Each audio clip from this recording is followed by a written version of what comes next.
You can fill out your quick inquiry form or sign up to your newsletter so you can keep them up to date what's going on, or refer a friend. And also there's your accreditation. You've been in the industry for X amount of years and you've got accreditation. So they're all there on the website, on the homepage, in a very concise and very easy to follow manner. Oh, sorry. She's been waving to me the last 10 minutes, but I've been ignoring her. So kind of time's winding up really. So that's us really. Sizzle Media, we've been very fortunate in as much as fortunate is one way of doing it. We've been very focused on who we are, what we're about, what we're able to provide as a service, and to small, medium businesses, and because of that clarity, shall we say, when we approach people felt comfortable, confident, and when it came to selecting who they wanted to work with, we were very fortunate as much as quite often they came to us. And there's one organisation I'll finish on. There's Great John Street Hotel, which is basically where it's a boutique hotel in city centre Manchester. These are they, and Eamon, who's from this part of the world, I have to say, is a very shrewd businessman. And one of the questions, he had 18 web design agencies come and present to them in a very specific manner. And I kind of broke the rules and I didn't follow their instruction.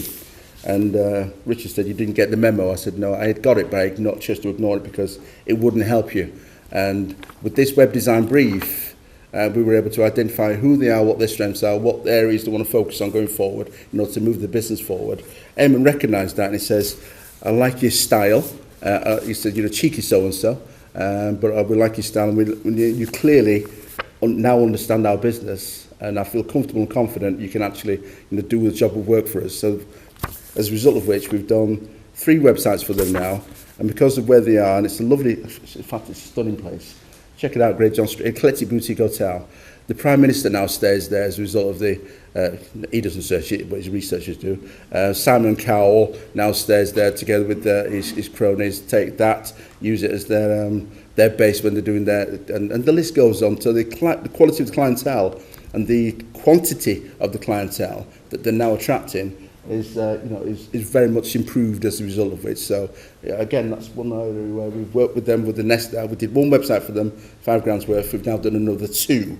And quite often there's about 4 different organisations where we've done multiple websites for them. So if you do a job properly and you keep in contact with them and you're sharing your knowledge and your experience with them, good and bad actually, because they want to know the good as well as the bad, they feel comfortable and confident in you and your ability, and hopefully they'll come back to you again and again and again.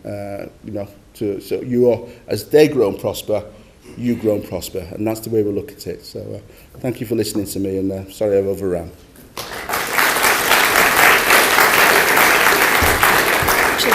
Yes, sir.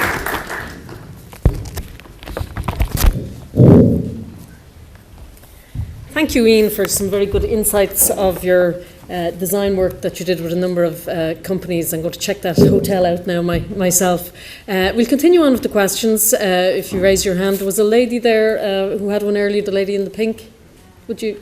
Yeah, I'm going to wait. Fine, that's grand. No problem. Okay. Anyone else?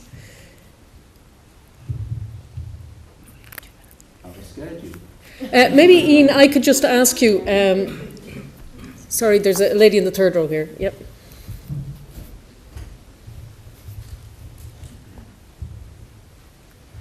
Hi, Aileen Doherty, Donegal County Council.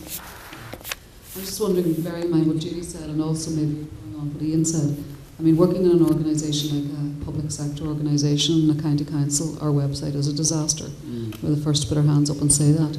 I'm just wondering in terms of maybe ways in which, if you have had any dealings with public sector organisations, how you capture the range of activity that has to be presented on a website. And I mean, have you any ideas about how you might improve that? Or should we just give it up and walk away? No, don't give up anything. You basically, it's just so I'm clear again, so I'm deaf in this ear, unfortunately. So repeat the last part of the question again, please. I'm just wondering in terms of the range of activity that we're involved in, everything from housing to roads to planning to water to creative and cultural activity, how you capture in a website the range of activity that's going on. Gotcha.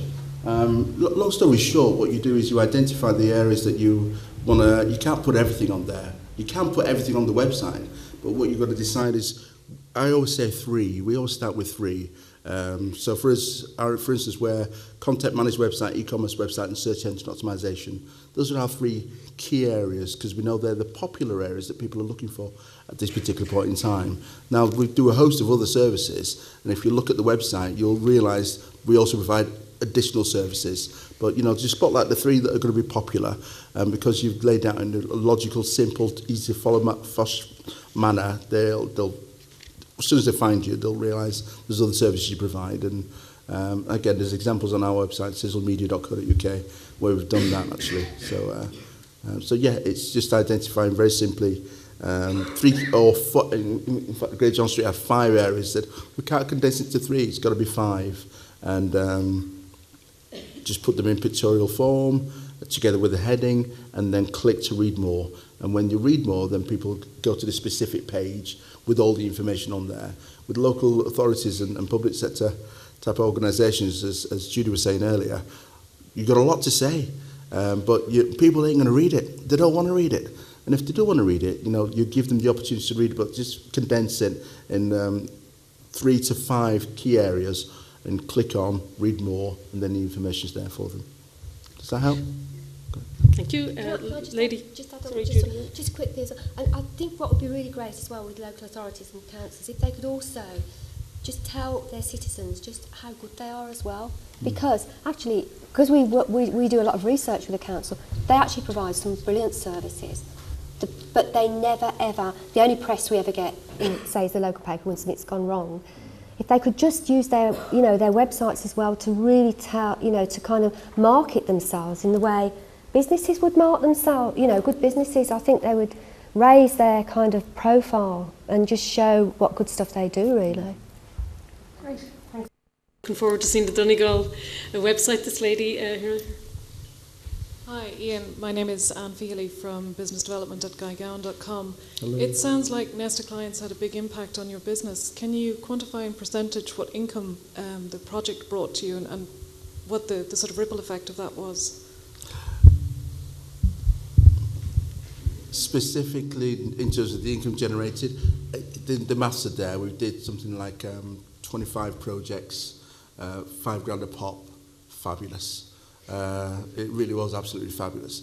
But with those organisations that we work with, because we continue working with them, there's additional opportunities that's happened as a result of which. In other words, if you talk about return on investment, if you go in with a view to, I'm going to help this person who owns this business achieve his goals and their business goals, as a result of which, and because you're keeping constant communication with them, we have a thing called, we follow up once a quarter, and just to see how things are, because things change very quickly within organisations, and they can. And what I do is, I'm Big Brother. I check that as the inquiries come through, that they're actually contacting those inquiries within 24 hours, and there's not. Oh, we thought it's coming through now. It's great. It's fantastic. It's not. That's when the work starts, and it's making them aware that that they have a job to do. We've done our job. You now have to do your job. As a result of which, we can do additional stuff for you that's going to really take your business to another level. So it's constant communication and guiding them, and actually, you know,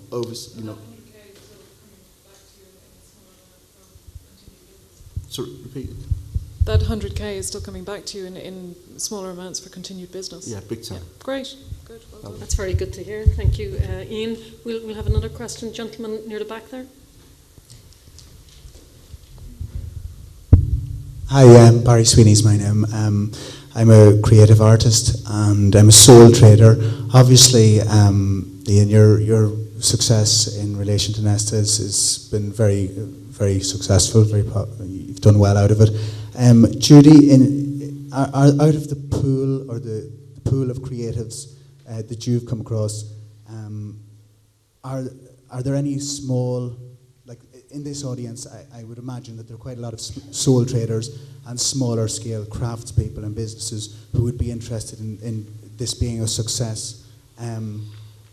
Are there any good success stories from your experience with the small man, the small woman on the street?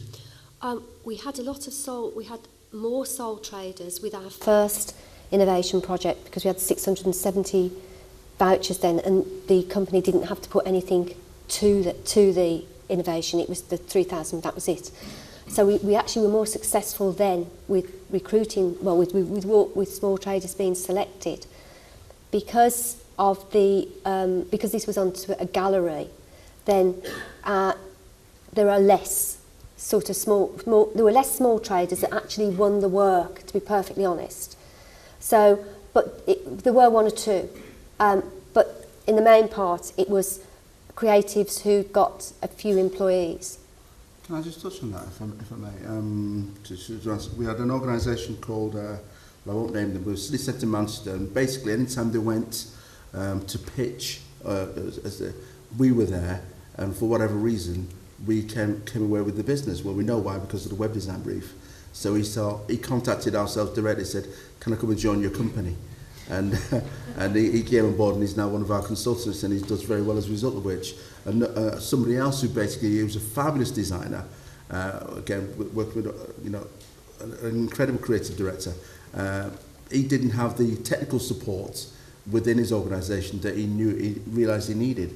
So he then contacted ourselves and said, I'm always going to do design. It's what I do. I'm fabulous at it. And these are examples. Can I work with you guys and your technical guys to provide the technical support that we know that the businesses need?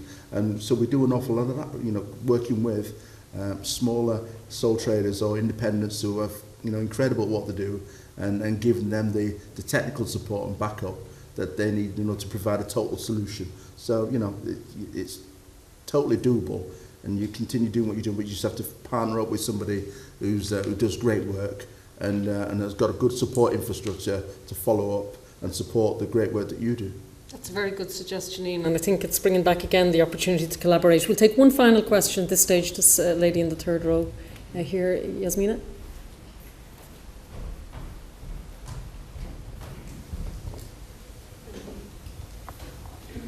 Hello, I'm Sinead Smith from the Nishoan Rural Arts Network. Just on the point of being a sole trader, you don't have to be. You can, as we have in Nishoan, come together as a network of artists living and working in rural areas to show off our strengths and support each other. And ethically, I suppose you could signpost a variety of artists or creative peoples to a business and work on the strengths with each other and take shares in the financial outcome of that. Sorry, it's not I think really that's a very good question, suggestion, and again, Mary will touch on it in the presentation of the proposal and how the Creative State Northwest is going to roll out this programme. I'd like you to join with me in thanking both Judy and Ian for coming over to us today and presenting to us. So this is the end of the proof panel, so if you could give a round of applause.